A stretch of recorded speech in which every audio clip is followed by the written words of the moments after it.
Through the course of the Reducing Burdekin Sediments project, we've installed 5 automated gates. We're trying to hold water back into the landscape so we're not losing excess irrigation water into the shallow coastal wetlands, which act as natural detention basins come the wet season. A lot of the systems we operate in used to be ephemeral in nature. Since the development of the water delivery system, a lot of them now are perennial.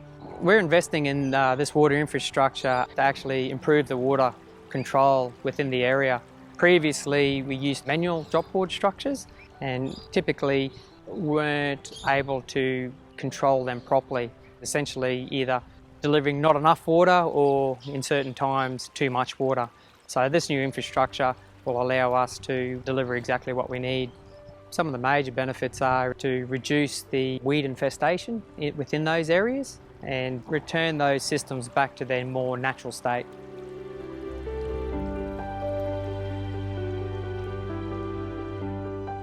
One of the objectives was improve fish connectivity, so fish moving from the saltwater reaches as juveniles up into the deep water wetlands. In the region we've got approximately 50 freshwater fish species, and half of those are what we call diadromous, whereby they undertake a life cycle dependent migration between nearshore marine habitats, lower estuarine habitats and upstream freshwater habitats. The most well known of these fish in this region is the mighty barramundi, which spawns down around the river mouths between November and December each year. The juveniles, which aren't very good swimmers, then undertake a migration between 30 and 100 millimetres around that January to March period, which also happens to be our wet season.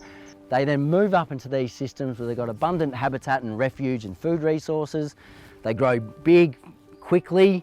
That enables them to reach a size where they're able to migrate back down to the estuary and stand a better chance at surviving, spawning and increasing our fish populations.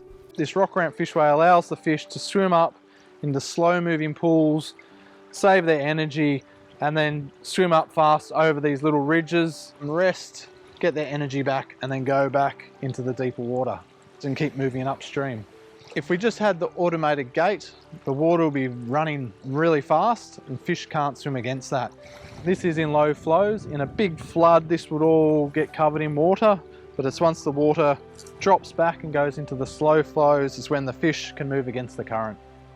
On this creek system, we're looking at the bigger picture. We're doing a range of activities which all relate to improving the water quality and the health of the creek system. We're working with a lot of the landholders along the creek system. We have gone through and removed a lot of the weed chokes in the creeks. We're removing the woody weeds that can overtake the natural vegetation.